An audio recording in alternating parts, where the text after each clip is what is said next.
Hello, welcome to texture में। आज के इस पोर्शन में हम एक्सेस क्लाइंट सॉल्यूशन के जितने भी रिमेनिंग ऑप्शंस हैं उनको एक साथ कवर करेंगे। ठीक है, तो हम वन बाय वन इन चारों को कवर करते हैं। तो यहाँ तक तो हमने देख लिया था मैक्रोस तक। अब हम देखते हैं ये वाला ऑप्शन जो है ओपन और क्लोज स्क्रैच पैड। ये क्या करता है? सपोज आप किसी सिस्टम पे वर्क कर रहे हो जहाँ पे आपको कुछ इन्फॉर्मेशन ऐसी है जो आपको बार बार कॉपी पेस्ट करनी पड़ रही है। तो उस केस में हम नॉर्मली क्या करते हैं, नोटपैड का यूज़ करते हैं। तो नोटपैड का नीड नहीं है, आप डायरेक्टली इस ऑप्शन को क्लिक करोगे तो आपके लिए एक विंडो ओपन हो जाएगी। यहाँ पे आप कुछ भी अपना डेटा रख सकते हो, जैसे मैंने रखा टेस्ट 1। ठीक है, यूज़र ID 1। तो इस तरह से कुछ भी आपका डेटा यहाँ पे स्टोर्ड है तो आप उसको सेलेक्ट कर सकते हो, कॉपी कर सकते हो, और जहाँ भी आपको स्क्रीन में यूज़ करना है वहाँ पेस्ट कर सकते हो। ठीक है, तो जो चीज़ नोटपैड में हम स्टोर करते थे वो यहाँ पे हम स्टोर कर सकते हैं। और यहाँ पे आपको एक ऑप्शन मिलता है क्लियर के लिए। अगर आपको उसको क्लियर करना है तो क्लियर कर सकते हो, सेव कर सकते हो। सेव करने के लिए आप अपने एक फाइल बना सकते हो। तो एज ए नोटपैड जैसे हम सेव करते थे वही उसी तरह से डेटा नाम से मैं इसको सेव कर देता हूँ अभी। क्लियर डेटा, तो ये सेव हो गया। तो नेक्स्ट टाइम आप इसको एक्सेस भी कर सकते हो। ठीक है, तो स्क्रैच पैड का मीनिंग यही रहता है। एक हम और ऑप्शन देखते हैं। जैसे अभी मान लो मैं किसी एक ऐसे एसक्यूएल रन कर रहा हूँ और वहाँ पे मुझे बार बार किसी बहुत सारी फाइल्स है जिसमें से मेरे को डेटा पिक करना है। जैसे EMPPF है हमारे पास, EMPPF2 है। ठीक है, तो उस केस में क्या है, अगर बार बार हमें या तो देखना पड़ेगा नोटपैड ओपन करके, वरना क्या है यहाँ पे हम क्वेरी रन करते टाइम सिंपल यहाँ से नेम को कॉपी कर सकते हैं। तो मैंने यहाँ से नेम कॉपी किया EMPPF और यहाँ पेस्ट कर दिया। तो ये हमारा टाइम सेव करता है काफ़ी। ठीक है, उसी तरह से अगर मेरे को सेकंड टेबल एग्जीक्यूट करनी थी तो मैं यहाँ से इसको कट करके कट पेस्ट दोनों ऑप्शन यहाँ परफॉर्म कर सकता हूँ। ये अभी यहाँ पे फाइल नहीं है इसलिए ये एरर दे रहा है। अगर ये फाइल होता तो ये उसको भी रन कर देता। ठीक है, तो स्क्रैच पैड का मीनिंग ये है।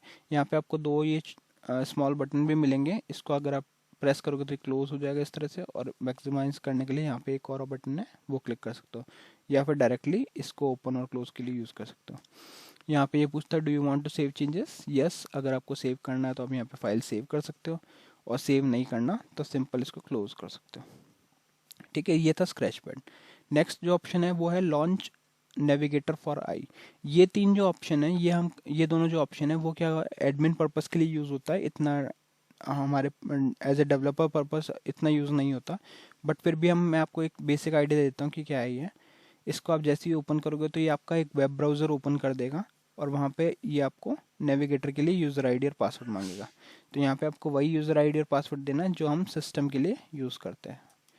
यहाँ से आप लॉगिन करोगे तो सिस्टम परफॉर्मेंस मेंटेनेंस के लिए ये मेनली यूज़ होता है। ये आपको बताएगा कि आपका CPU का क्या प्रोसेसिंग चल रही है। तो ये पूरा आपको यहाँ पे इसका एनालिटिक्स देता है। तो ये जो एडमिन के लिए वर्क कर रहे हैं उनको, एडमिन डोमेन में जो वर्क कर रहे हैं उनके लिए ये काफ़ी यूज़फुल रहता है। तो यहाँ से वो इस चीज़ को पूरा मैनेज कर सकते हैं, और पूरा ये आपको डिटेल देता है सिस्टम से रिलेटेड। कस्टम चार्ट वगैरह यहाँ पे मिल जाते हैं।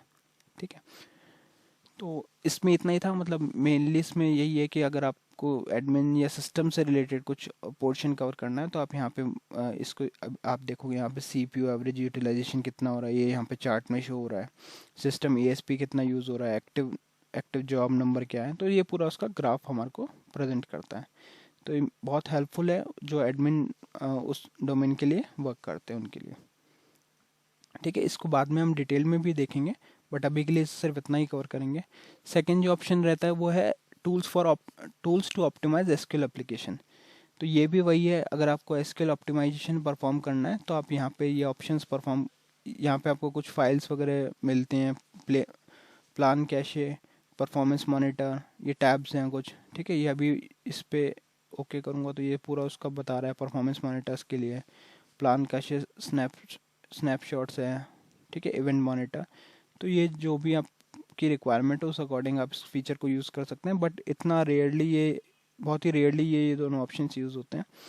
फिर एक हमारे पास ये वाला ऑप्शन है जो है हेल्प सेंटर। तो अभी तक जितने भी हमने फीचर देखे उस सब की इन्फॉर्मेशन आपको यहाँ मिल जाएगी, बट वही ये थोड़ा रीड करने में ये बहुत टाइम टेकिंग है।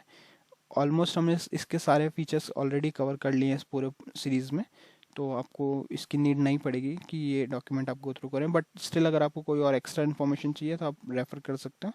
बट वैसे हमने इसमें पूरा इसका पूरा प्रोसेस कवर कर लिया है। तो अभी तक के सारे पोर्शंस को अगर हम कंक्लूड करें तो हमने ये पूरे ऑप्शंस को कवर किया है, जिसमें बहुत ही यूज़फुल और बहुत ही टाइम सेविंग रहेगा आपके लिए अगर आप ये फीचर्स यूज़ करते हो एक्सेस क्लाइंट सॉल्यूशन के लिए। तो अगर आपको ये सीरीज़ अच्छा लगा तो आप प्लीज़ इसका फीडबैक शेयर कर सकते हैं, तो उसी अकॉर्डिंग नेक्स्ट जो सेशन होगा वो हम प्लान करेंगे। So thank you for watching tech Sharma.